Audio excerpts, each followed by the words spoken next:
On commence? On va commencer tout de suite. Bismillah ar-Rahman ar-Rahim. Voici dans notre deuxième webinaire sur prendre en charge les accidents vasculaires cérébraux en médecine d'urgence avec le professeur Zalmat Setti Awisha qui est de l'EHU d'Oran. C'est notre deuxième webinaire. Bienvenue avec l'Association des médecins généralistes de Mostaganem pour cette série de formations. Marhaba bik. Merci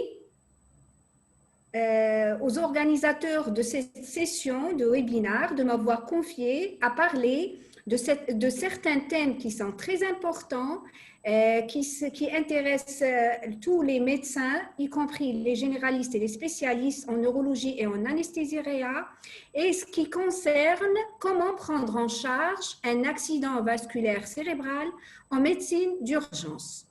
Je vais commencer par un petit plan qui insiste sur l'introduction, un petit rappel anatomique. Qu'est-ce que c'est l'AVC ischémique et comment le prendre en charge? Ensuite, on va parler de l'AVC hémorragique et comment le prendre en charge et on va conclure.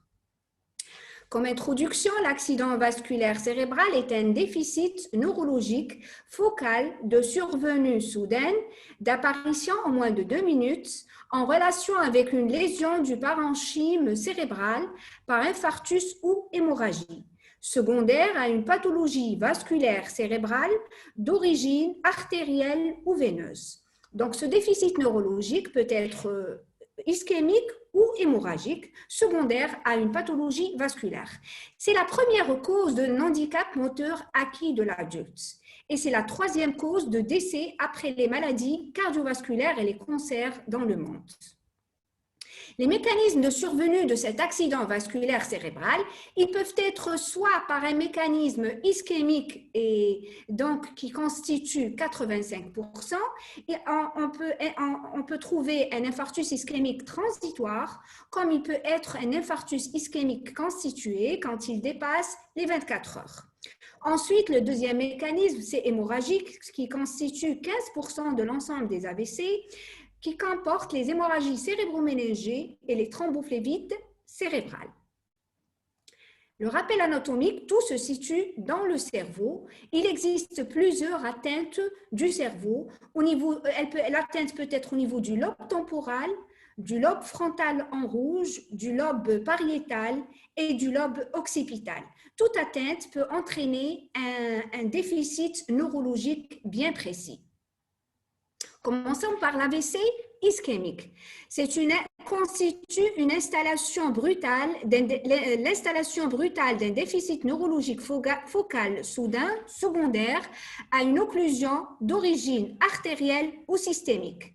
Cette ischémie cérébrale résulte d'une chute du débit sanguin cérébral par 3 mécanismes. Une occlusion d'une artère cérébrale qui est la plus fréquente généralement par un thrombus, soit d'origine hémodynamique par effondrement de la pression artérielle, soit régionale ou systémique, ou bien un spasme des artères cérébraux. Les étiologies de cet AVC ischémique, les étiologies les plus fréquentes peuvent être artérielles ou cardiaques.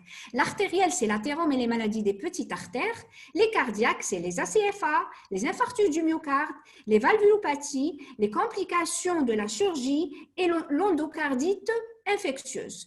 Le mécanisme, généralement, par un embole qui bloque la circulation cérébrale, donc hypoperfusion cérébrale, donc ischémie cérébrale.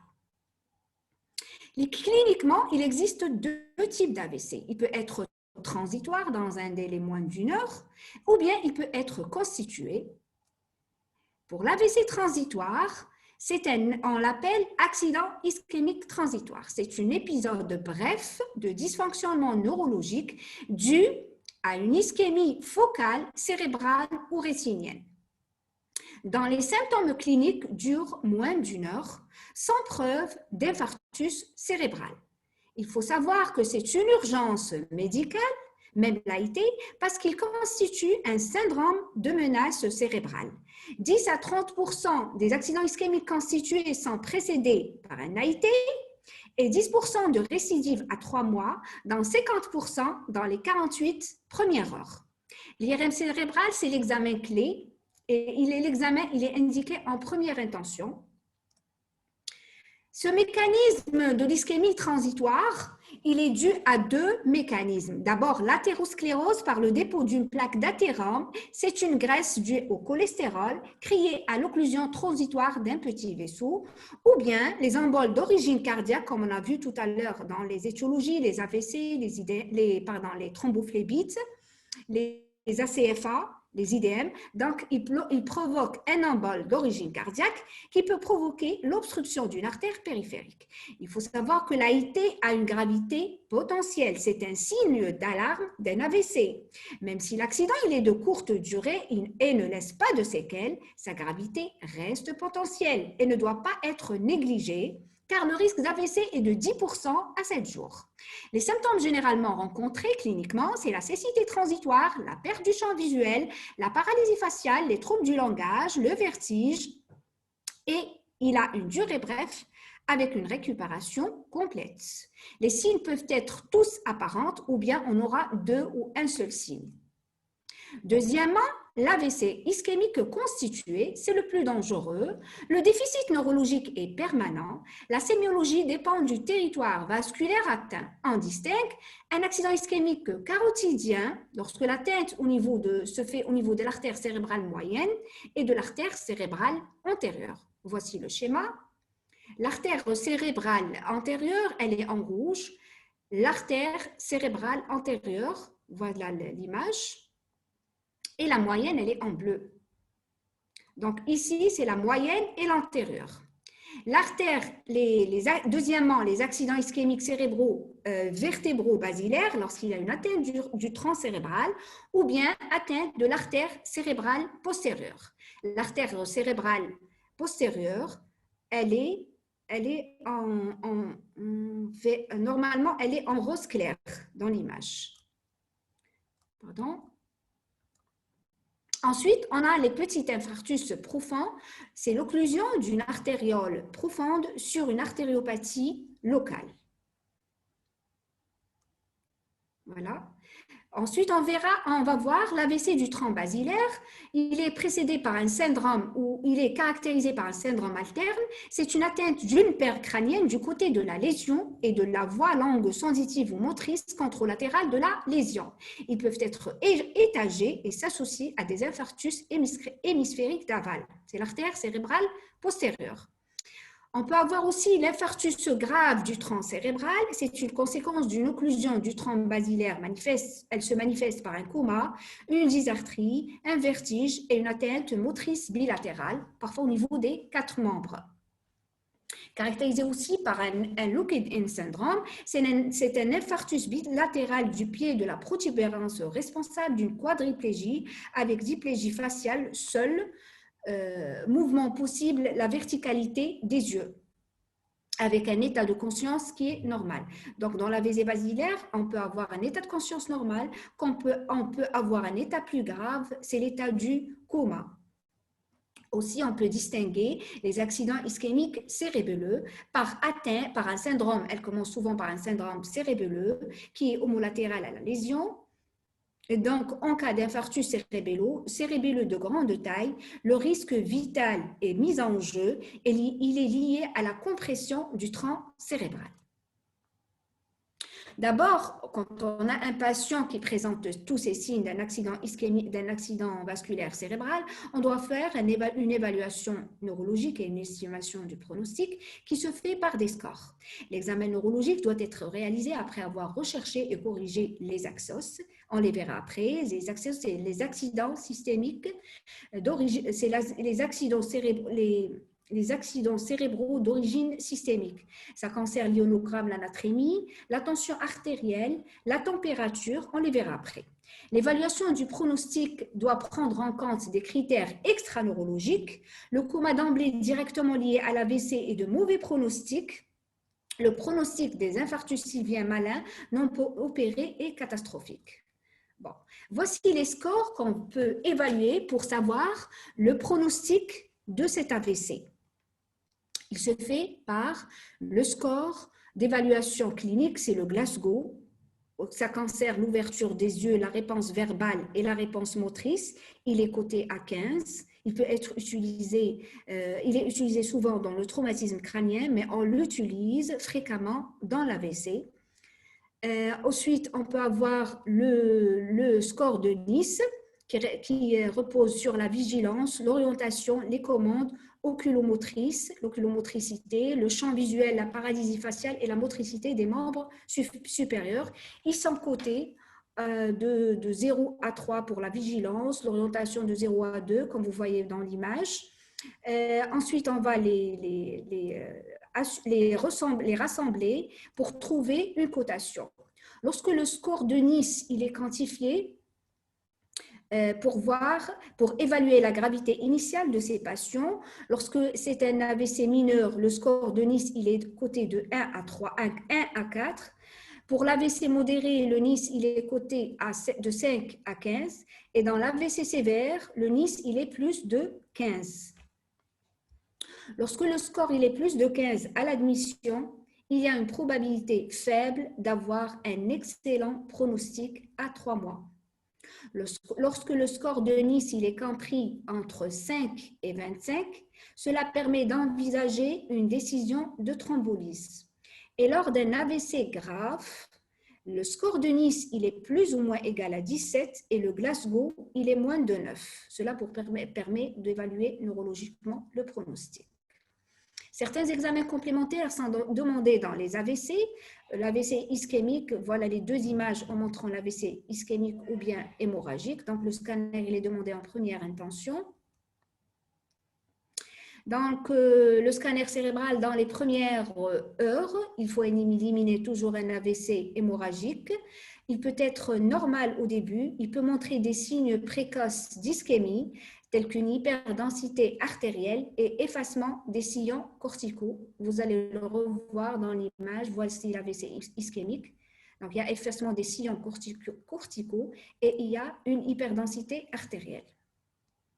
Au-delà de la 6e heure, il y a une lipodensité mal limitée dans un territoire vasculaire, il y a un œdème cérébral, effet de masse en cas d'infarctus de grande taille, une hémorragie au sein de l'infarctus. Donc ici, l'angioscanner permet de détecter le siège de l'occlusion artérielle. Voici un AVC ischémique massif où il y a une perte des sillons corticaux. Il y a une hyperdensité qui est très importante et l'œdème cérébral est diffus. Voilà. C'est un homme de 60 ans avec une hémiplégie droite. Donc, on va passer. Maintenant, passons à l'IRM cérébral comme deuxième examen complémentaire. Il permet de détecter l'accident ischémique constitué dès les premières minutes de sa constitution. On peut faire aussi une échocardiographie qui permet de rechercher une cardiopathie emboligène et permet de stratifier les cardiopathies, comme on a vu dans les étiologies tout à l'heure. On peut utiliser aussi les ultrasonographiques des vaisseaux cervicaux, l'écho Doppler cervical et l'angioscan des troncs supra-aortiques. Maintenant, pour la prise en charge, parlons de la prise en charge des AIT, qui sont moins dangereux, mais qui sont les signes d'alarme. L'hospitalisation en unité de soins intensifs neurovasculaires et de règles, en cas d'AIT récent, récidivant, ou bien ACFA et autres cardiopathies emboligènes, en cas de sténose carotidienne serrée. L'anticoagulation efficace, elle est indiquée en cas d'ACFA, de cardiopathie emboligène, d'AIT à répétition. Il faut insister sur l'anticoagulation, les antiagrégants plaquettaires bien sûr dans tous les cas, et le traitement des facteurs de risque, le diabète, la dyslipidémie, l'HTA et le tabac. Indiqué moins de 15 jours lorsqu'il y a une sténose carotidienne homolatérale, plus de 60 à 70% des cas.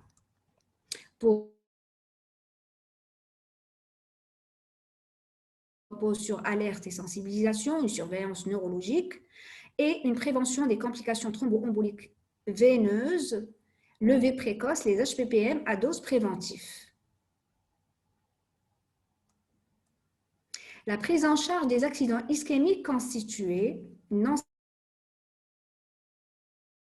sur la pression intracrânienne. C'est la restriction hydrosodée modérée, Donc, on doit éviter toute déplétion hydrique susceptible de baisser la pression de perfusion cérébrale.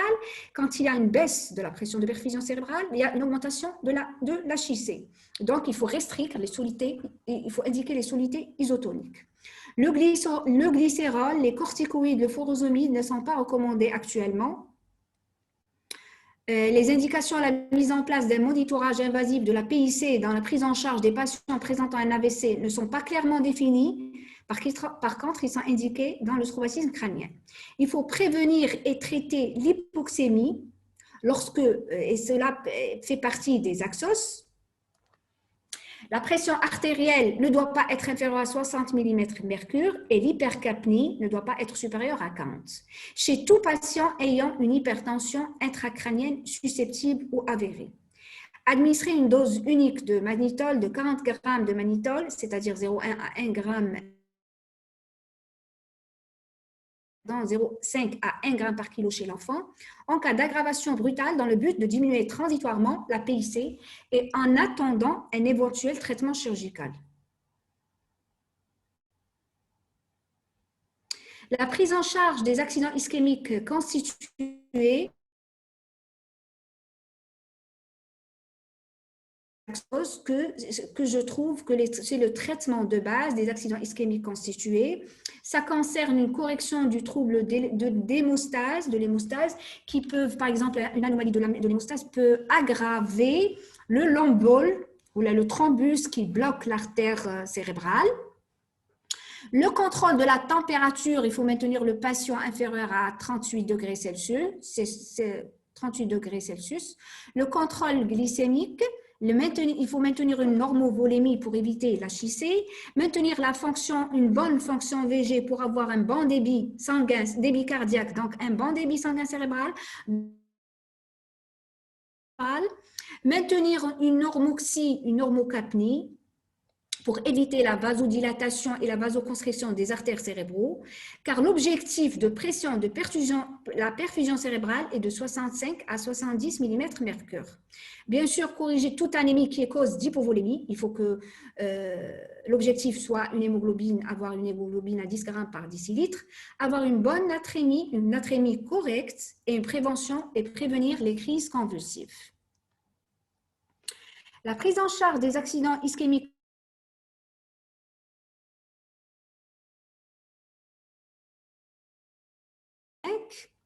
dans les 48 heures.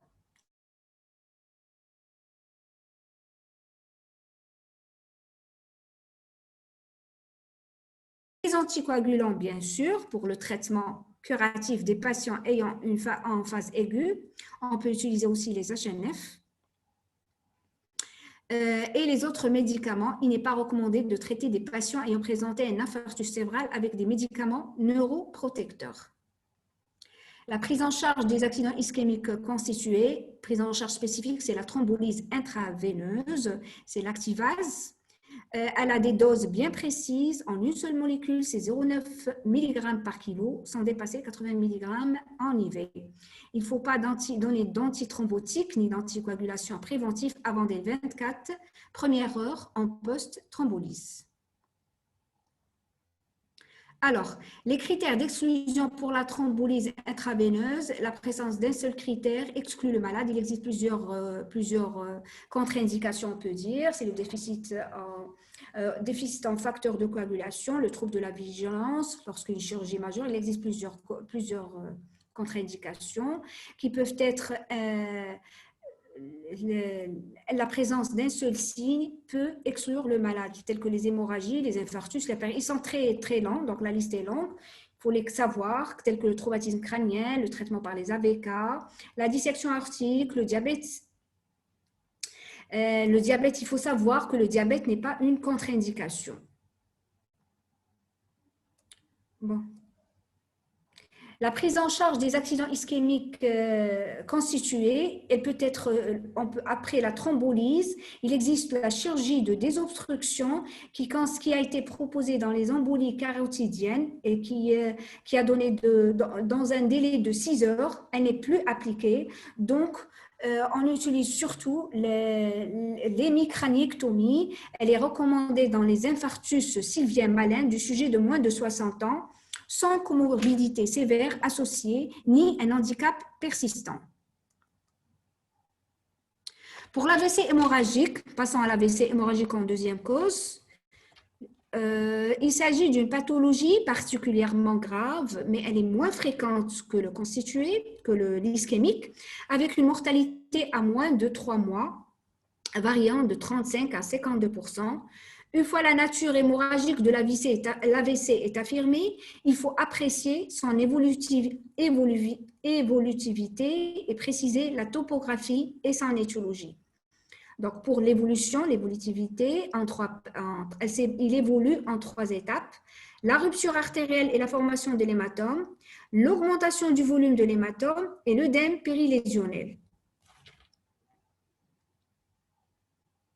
Pour la topographie, il faut savoir qu'il existe des hématomes profonds, des hématomes de topographie lobaire, des hématomes du tronc cérébral, des hématomes du cervelet qui sont des urgences chirurgicales et des hémorragies intraventriculaires pures. Donc, il existe plusieurs topographies et l'évolutivité, elle peut être allée d'une rupture artérielle jusqu'à un œdème périlésionnel. Les étiologies de l'AVC hémorragique, les étiologies peuvent être fréquentes ou bien rares. Les étiologies les plus fréquentes, c'est les malformations artério-veineuses, c'est l'hypertension artérielle, les angiopathies amyloïdes et le traitement anticoagulant. Il existe aussi le score d'évaluation de l'AVC hémorragique, comme le score de Nice et le Glasgow dans l'AVC ischémique. Ce score repose sur le Glasgow, l'âge, la location, le volume qui existe dans le parenchyme, le sang la quantité du sang intraventriculaire, si elle existe ou non. Ensuite, on va les rassembler et on va coter. Normalement, il est coté de 0 à 6. Et en fonction de la somme de ces points, on va décider aussi, c'est comme le Nice, on va décider on peut évaluer cet AVC hémorragique. Donc, le score, lorsqu'il est le score ISH score, ce score est à 0, donc 0% de mortalité. Mais lorsque le score il est à 6, c'est 100% de mortalité. Donc, ça dépend de la somme de ce score.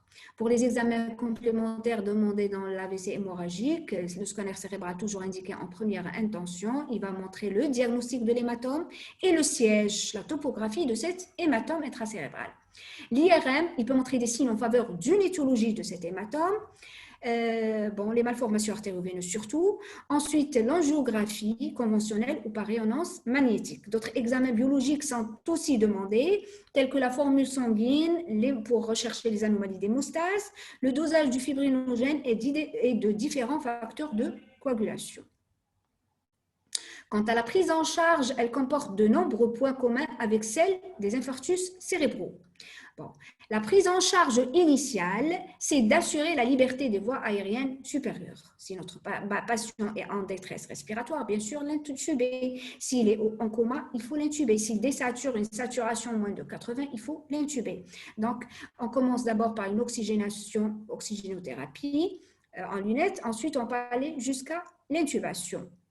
Le traitement des crises convulsives, si elle existe. Il faut prévenir les thromboses veineuses des membres inférieurs, prévenir les complications infectieuses cutanées, débuter une rééducation précoce. L'hypertension artérielle ne sera pas traitée que lorsque la pression artérielle est supérieure à 18,5 de systolique et 11 de diastolique. Le traitement de l'œdème périlésionnel est important, généralement par les corticoïdes, le Solumédrol, on le donne à 2 mg à 2 mg kg. Le traitement de l'extension hémorragique intraventriculaire et l'hydrocéphalie se fait par une dérivation ventriculaire externe. Pour le traitement périlésionnel, donc je l'ai déjà dit, on commence toujours par les corticoïdes. Ensuite, on peut passer à l'osmothérapie par le NaCl, le chlorure de sodium hypertonique à 20%. On donne 40 cc par 20 minutes. On peut aussi plus ou moins le mannitol à 20%, à raison de 250 à 500 cc en 20 minutes. À savoir que le mannitol, c'est le traitement le plus rapide, le plus efficace.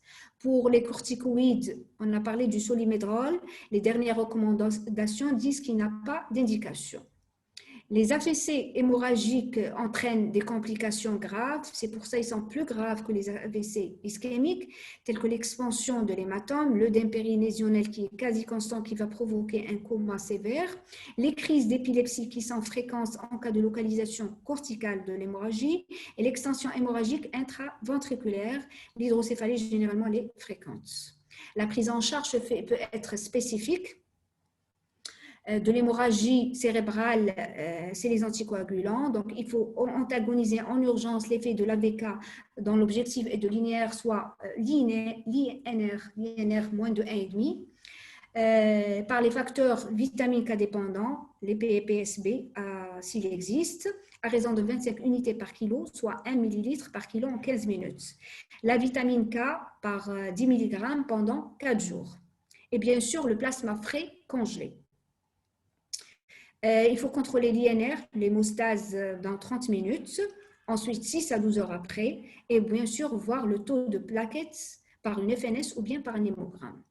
La prise en charge spécifique de l'hémorragie cérébrale sous anticoagulant se fait par l'utilisation du sulfate de protamine en cas de survenue d'hématome cérébral sous héparine intraveineux, si un patient est sous héparine. La perfusion des plaquettes en cas d'hématome sous antiagrégant plaquettaire n'est plus recommandée, donc sauf en cas de chirurgie ou bien un taux de plaquettes moins de 50 000. Le nouveau Céven qui était recommandé n'est plus recommandé à la phase aiguë de l'hématome.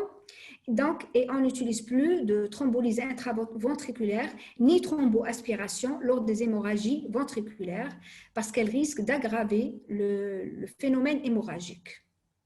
La prise en charge spécifique, on continue toujours par la reprise du traitement anticoagulant préventif dans 24 à 48 heures après.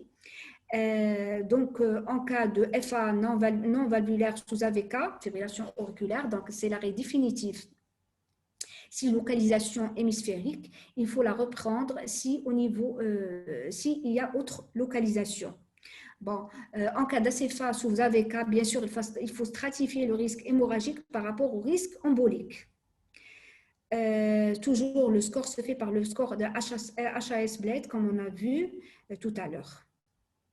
Voici, comme on va le voir maintenant, voici ce score qui repose sur les caractéristiques cliniques et des points. Bien sûr, la somme des points va stratifier ce risque.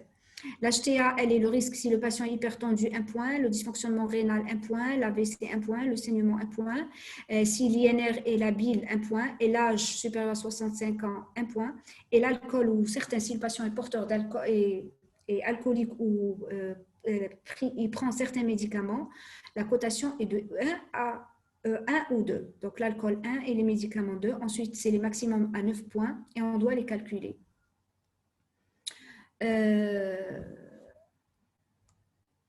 Lorsque le score à 0, donc risque hémorragique à 1,9, et lorsque le score est à 1, le risque il est à 2,5. Lorsque le score est supérieur à 5, le risque il est à 12,3.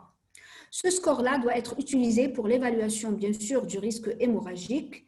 Lorsque le score est supérieur à 3, c'est un score à haut risque. Donc, le patient a un pronostic qui est mauvais. Il faut être prudent et une surveillance est régulière suite à l'initiation d'un traitement antithrombotique, l'aspirine ou anticoagulant oraux. Pour la prise en charge chirurgicale, l'hématome cérébraux, elle est indiquée en cas d'un hématome cérébral plus de 3 cm. Bon, généralement, il faut prendre un avis neurochirurgien. Des malformations vasculaires sous-jacentes curables, un hématome lobaire du sujet jeune et une craniotomie lorsque l'hématome cortical est plus de 30 cc ou bien moins de 1 cm à la surface corticale. Pour conclure, les deux principaux objectifs de la prise en charge des AVC sont de diminuer le délai entre l'apparition des symptômes et l'apparition des premiers signes, et optimiser la filière pour diriger la suspicion de l'AVC par un centre spécialisé en unité de neurovasculaire. Merci. C'est nous qui vous remercions. Alors, il nous reste 8 minutes et on va passer aux questions. Et parmi nous, il y a le Dr Mzad qui a posé une question en écrivant. C'est au sujet des... est-ce qu'il y a possibilité d'avoir un tableau récapitulatif des différents AVC avec des mots-clés pour reconnaître rapidement les types lors d'un examen clinique? Moi, j'ai une question. Oui, c'est un résumé clinique en tableau qui nous permet de prendre rapidement la décision devant un patient. Alors, moi, je reviens à la pratique. Quand je reçois un patient avec un accident ischémique, qu'est-ce qu'il y a eu de faire rapidement? Parce qu'il peut être ischémique, mais sur le moment, c'est un accident vasculaire. Donc, est-ce qu'il va falloir le confirmer avant toute thérapeutique, ou bien il va falloir commencer à traiter. Et si à traiter, qu'est-ce que je dois faire? Oui. Merci, Monsieur Hajij, merci beaucoup, docteur. Pour la question de Madame Khadija Mzed, professeur, elle a demandé de faire un tableau, si j'ai bien compris la question, elle veut un résumé entre AVC ischémique et hémorragique, c'est ça? Un tableau pour que ça soit très rapide pour notre décision. Parce qu'en soins primaires, notre rôle, c'est de faire la part des choses. Est-ce que c'est un accident vasculaire cérébral hémorragique ou ischémique, ou est-ce que vraiment c'est un accident vasculaire cérébral, etc. D'abord, pour savoir, c'est un accident neurologique focal. D'abord, il faut confirmer le diagnostic d'un AVC. Le patient vient en état d'urgence, on est aux urgences. Le patient présente un déficit neurologique focal diffus. Il te dit que c'est plus de 24 heures. Pardon? Oui. Je peux parler. Et je sais que je ne suis pas la seule. Oui, mais nous en sommes encore là. Oui. Je n'ai pas compris, Madame Zad, qu'est-ce qu'elle est en train de dire? Je n'ai pas compris. Moi aussi, je n'entends pas bien. Elle a écrit une autre question. Mohim, continue. Est-ce que je peux poser la question directement? Oui, bien sûr. Madame. D'accord. Merci beaucoup, professeur Zelmak. Merci beaucoup pour votre intervention. Je voulais poser une question en tant que libérale. J'ai fait déjà les urgences pendant 20 ans. Maintenant, c'est pas qu'on ne fasse pas la différence, mais tout simplement, on voudrait avoir un tableau récap qui est très simple pour n'importe quel médecin pratiquant en fonction libérale. S'il reçoit un malade dans cette situation, comment faire rapidement, avec des mots-clés, la différence entre ischémique et hémorragique? Et ma deuxième question, c'était à cet instant-là, quelle est ma première démarche à faire? Parce que vous savez qu'en libéral, on n'a pas le temps d'envoyer le malade faire son examen radiologique et revenir. Ça nous prend beaucoup de temps. Donc voilà, on aimerait avoir avec des trucs très rapides et succincts, comment pouvoir répondre aux besoins de ce malade dans un cadre, soit que je suis à un EPSP ou que je suis dans un cadre libéral. Parce que à l'hôpital, ça va beaucoup mieux. Mais à l'extérieur, c'est complètement différent la prise en charge. Exactement. Je suis tout à fait d'accord avec vous. C'est moi qui vous remercie, madame. Et je suis contente d'entendre votre voix. C'est une très bonne question. Je trouve que vous êtes en libéral, vous avez beaucoup de problèmes par rapport au milieu hospitalier. Pour la réponse entre AVC ischémique et hémorragique, pour faire la différence, il faut faire un scanner. C'est un déficit neurologique focal. Donc, il faut faire un scanner.